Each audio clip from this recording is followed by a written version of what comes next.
এখানে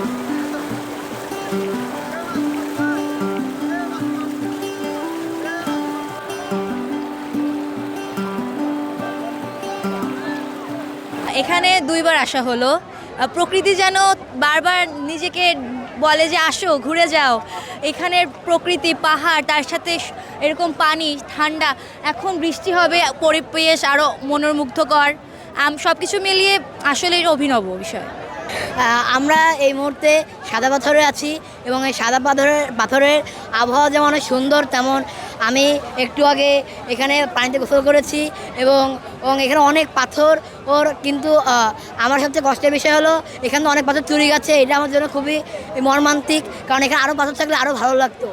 কিন্তু এখন এই আবহাওয়াটা খুবই সুন্দর, কারণ একটু পর বৃষ্টি নামবে। সব মিলিয়ে এই ঈদটাকে আমি খুব ভালোভাবে উদযাপন করছি। দেশের মানুষকে প্রতিদিন সুরক্ষিত রাখার প্রত্যয় নিয়ে সেফটি কেবলস সহ এলো সেফ সিলিং ফ্যান। ঈদে ফ্যামিলির সাথে ঘুরতে এসে অনেক খুশি লাগছে।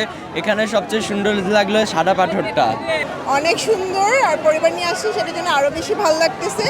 এখন পানি তো কমে গেছে, পানি যদি থাকতো আরও বেশি ভালো লাগতো, বাট বৃষ্টি হয়েছে, পাহাড় দেখা যাচ্ছে, ভালো লাগতেছে। Ambience is very good.